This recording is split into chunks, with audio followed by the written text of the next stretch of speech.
네, 미국 등 주요 6개국과 이란 핵 협상 타결 소식이 전해져 오고 있습니다. 시장에서는 호재로 받아들이고 있는데요. 13년 만에 핵 협상 타결 소식으로 인해서 우리 시장에 미친 영향이 어떨지 살펴봐야겠습니다. 일단 유가는 급 반등하는 모습을 시현하고 있죠. 네, 맞습니다. 장 초반만 하더라도 크게 흔들렸는데 제재가 내년에 풀린다라는 이야기가 나오면서 일단 곧바로 유가에 반응되지는 않겠다라는 분위기가 강하게 형성되는데요. 네. 특히나 이란이 제4대 산유국이기 때문에 이 에너지 산업으로의 투자가 크게 늘 수 있을 것이다라는 기대감이 오히려 크게 번지고 있습니다. 이 같은 흐름도 우리가 어떻게 해석해보면 좋을지 MTN의 김종우 연구위원 모시고 이야기 나눠보도록 하죠. 위원님. 네, 일단 우리가 살펴봐야 될 건 뭐 단기적인 흐름, 중장기적인 흐름을 같이 봐야 되겠죠. 단기적인 흐름상에서는 뭐 앵커가 언급했듯이 다 알고 있는 사실이었습니다. 이란이 지금 그러니까 재고를 상당히 많이 쌓아두고 있어서 이 물량이 한 번에 풀릴 가능성, 뭐 이런 부분들 때문에 굉장히 압박을 받았지만 지금 당장 수출을 시작할 수 있는 것은 아니라는 측면에서 뭐 단기적인 영향은 줄어들 수 있겠죠. 그런데 누구나 이미 답을 알고 있지 않습니까? 3천만 배럴 이상 쌓아놓은 이 스탁이 결국은 시장에 풀려 나올 것이라는 것을 알고 있고요. 그러면 이제 유가의 방향성 자체는 위쪽으로 크게 가기가 쉽지 않다라는 거죠. 왜냐하면 실제로 비오펙 국가들의 물량도 앞으로 조금씩 늘려갈 가능성, 특히 러시아 같은 경우에도 유가가 이제 하향 안정화되면서 어느 정도 물량을 더 쏟아낼 가능성이 계속 언급이 되고 있고요. 미국 같은 경우에도 뭐 릭수에 따라서 매번 관련된 주가가 출렁이고 있는 양상입니다만 미국이 셰일가스를 포기할까요? 그건 뭐 말도 안 되는 얘기죠. 그래서 그런 부분들을 놓고 보게 된다면 비오펙 국가들도 전반적으로 물량을 늘리고 있는 상황에서 내년에 3천만 배럴의 재고를 쌓아둔 이란이 물량을 쏟아내기 시작할 경우에는 부담이 될 수밖에 없고 이란도 오늘 뭐 신문 제목에도 나와 있습니다만 빵을 선택했다라는 거죠. 그동안 칼을 들었지만 이제는 칼을 내려놓고 빵을 선택했다. 빵이 필요했다라는 것입니다. 그래서 이와 관련된 이제 긍정적인 요인들이 나타날 수 있다라고 보고 있는 건데 먼저 준비된 그림을 보시면 최근에 서부 텍사스산 원유 흐름을 주봉으로 놓고 봤을 때 앞으로 유가는 어떻게 흘러갈 거냐. 뭐 차트에서 어느 정도 답이 나와 있다라고 보여지는데요. 점점 수렴 형태로 가면서 일정 가격대로 수렴할 가능성이 가장 높지 않나라고 보고 있습니다. 그래서 일방적인 방향성보다는 뉴스에 따라서 좀 등락을 거듭하면서 안정화되는 모습을 보일 가능성이 있기 때문에 유가 자체만으로 시장에 큰 영향을 미치기에는 이제는 어렵다. 다만 가장 중요한 것은 방향성 자체가 과거처럼 위로 치솟기에는 이제 어려워졌다라는 것을 기본적으로 인정하고 가야 된다. 이 부분을 주목하고 있습니다. 네, 이란 핵 협상 13년 만의 타결입니다. 이제 공급에 대한 우려가 맴돌고 있는 상황인데요. 어쨌든 이란의 핵 협상 타결 소식으로 인해서 시장에 어떤 의미로 해석을 할 수 있을지 궁금하네요. 어떻게 보시나요? 장기적으로 봤을 때 두 가지를 봐야 되는데요. 먼저 이라크 같은 경우에도 실제로 전쟁이 끝나고 나서 미국이 개입하기 시작하면서 경제 살리기 프로젝트 같은 것들이 굉장히 많이 진행됐죠. 우리나라 하나그룹 같은 경우가 그쪽에서 이제 뭔가 수혜를 보지 않을까라는 기대감을 가지고 있었습니다만 아직까지 실제로 뭐 수혜로 돌아온 것은 많지 않은 것 같은데요. 어쨌든 그런 이란의 내수 개발, 이란은 또 땅이 크고 원유도 많이 생산되고 있는 국가이기 때문에 이란 내수 개발의 효과가 나타나지 않을까라는 기대가 장기적으로 있고요. 또 하나 장기적인 기대 중에 하나는 유가가 낮아지면서 지금 뭐 휘발유 가격, 미국에서 휘발유 가격이 갤런당 2달러 아래로 다시 내려갈 가능성이 있다. 이런 얘기가 언급이 되고 있거든요. 그러면 미국의 소비는 과연 늘 것인지 이런 부분들이 우리가 가장 주목해 봐야 되는 포인트라고 보고 있습니다. 그래서 전체적으로 이란 프로젝트와 함께 미국을 비롯한 주요 선진국들의 소비 증가 가능성에 대해서 관심을 좀 많이 가져봐야 될 것 같고요. 다만 이게 우리 시장에 실질적인 효과가 있을 거냐에 대해서는 조금 더 확인이 필요한 내용입니다. 왜냐하면 이제 준비된 그림을 보시면 오늘 뉴스에 과연 이 가장 중동에 많이 투자하고 있는 글로벌 플랜트 선도 업체들, 테크닙이라든지 사이펜 같은 업체들이 핫하게 움직였느냐? 그렇지는 않거든요. 지금 뭐 테크닉 같은 경우에도 여전히 연중 저점 수준에서 쉽게 빠져나오지 못하고 있는 국면이고요. 사이펜 같은 경우에도 마찬가지입니다. 그러니까 글로벌 플랜트 쪽에서 가장 선두주자라고 하고 있는 우리나라 업체보다 규모도 크고 더 많은 수익을 중동 쪽에서 가져가고 있는 또 지리적으로 가까운 이들 업체의 움직임도 아직 크지 않습니다. 다만 단기적으로 놓고 보게 되면 이란 핵협상 타결로 인해서 과거 이란과 한 번이라도 공사를 해봤던 그런 기업들 또 철강 기업들 같은 경우에 주가가 어느 정도 부양될 가능성은 있지 않나라고 보고 있습니다. 실제로 US 스틸 같은 경우에도 어제부터 주가가 조금씩은 반등을 하기 시작했고요. 아르셀로미탈 같은 경우도 최근 하락을 멈추고 반등을 시작했다라는 거죠. 포스코도 비슷한 모습이 나타나고 있다는 겁니다.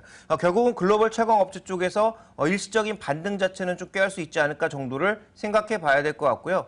다만 이것이 지금의 하락 추세를 되돌릴 수 있는지에 대해서는 조금 더 확인이 필요하고, 우리가 이제 중요하게 생각해 봐야 되는 건 이번 협상의 주체는 선진국입니다.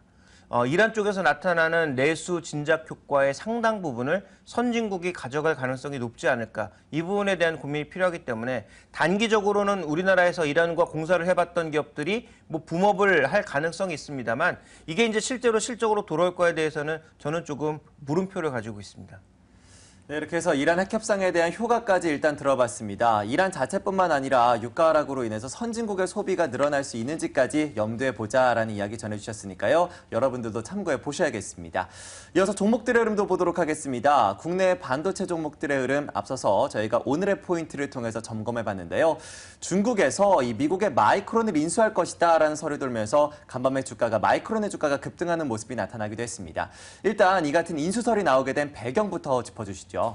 우리가 이 얘기는 아마 숱하게 했을 거예요. 두 종목 비교해가면서 마이크론과 하이닉스는 다르기 때문에 제가 항상 결론은 SK하이닉스에 대해서는 장기적으로 사야 된다라는 말씀을 드렸는데, 오늘은 좀 다른 결론을 드릴 것 같습니다. 먼저 배경부터 살펴보게 되면 딱 한 가지죠. 왜 중국이 이런 인수를 시도하고 있는가? 중국의 지금 최대 수입 품목이 바로 반도체입니다. 그러니까 중국이 앞으로 IT 기기를 더 많이 생산해내고 있고 앞으로 더 많이 생산해낼 것 같은데, 거기에 들어가는 핵심 부품이라 볼 수 있는 반도체의 수익 금액이 지금 그 어떤 품목보다도 가장 많은 수익 금액을 차지하고 있어서, 이 부분을 만약에 중국이 내수용으로 돌리게 된다면 큰 이익이 날 수가 있는 거죠. 그러니까 이 경상수지흑자 측면에서 큰 이익이 날 수 있는 거고, 글로벌 달러 수요를 더 많이 가져갈 수가 있겠죠.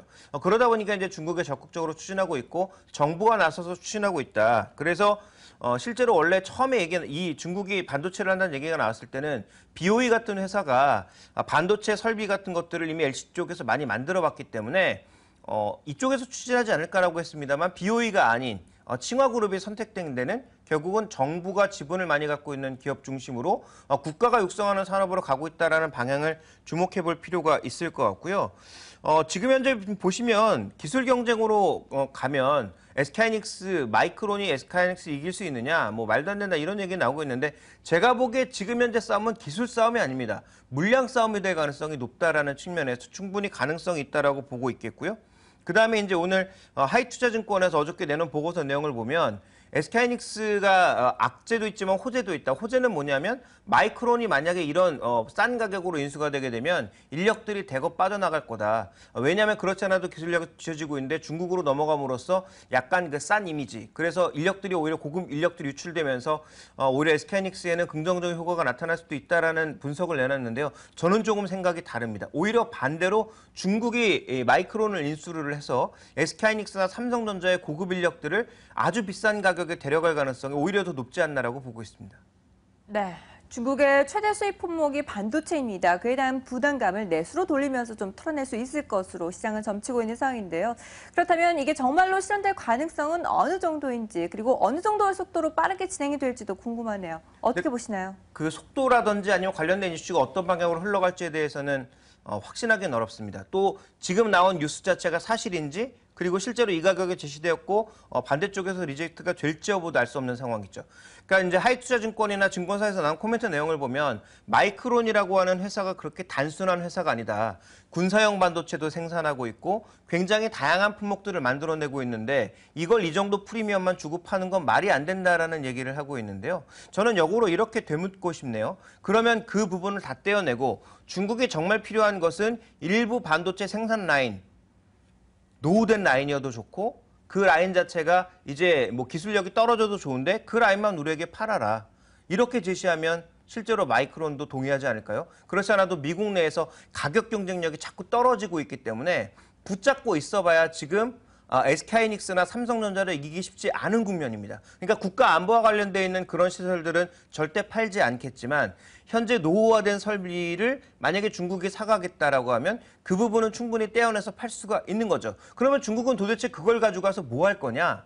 중국의 저가폰에 들어가는 그 지금 상당수의 모바일 디램을 모두 SK하이닉스에서 가져가고 있는데 이 물량을 단숨에 중국 업체로 돌릴 수가 있는 거죠. 그러니까 이런 시나리오까지 생각해 보면 이게 굉장히 구체적인 시나리오가 될 가능성이 있고 지금 우리나라 입장에서는 어떻게 해서든지 그 매수와 관련된 SK하이닉스를 보호하려는 그런 의지하에 너무 긍정적인 이슈만 생산해내고 있는 양상인데요. 저는 그 부분이 아니라 최악의 경우도 동시에 생각해야 된다라고 보고 있습니다. 따라서 단순하게 마이크론이 지금 이런 이유 때문에 이 가격에 인수되는 건 말도 안 된다라는 생각을 하시기보단 중국이 의외로 파격적인 제안을 해서 생산 라인 일부만 가져갈 수도 있다. 그 가져간 생산 라인 일부 자체가 SK하이닉스에게는 수출 물량에 큰 타격을 줄 수도 있다라는 점에 대한 고민이 좀 필요하지 않나라고 보고 있고요. 또 하나 이제 가장 중요한 점은 뭐냐면 중국이 대놓고 얘기했습니다. 국가적으로 육성하겠다라고 했습니다. 중국이 가장 중요한 것은 여러 번 언급드렸지만 국가의 의지가 가장 중요한데 중국 국가가 육성하기로 했기 때문에 이 부분에 대한 의지는 쉽게 꺾이지 않는다. 그럼 앞으로 관련된 노이즈는 어떤 방식으로든 계속적으로 생산될 수 있다라는 점에 주목해 볼 필요가 있습니다.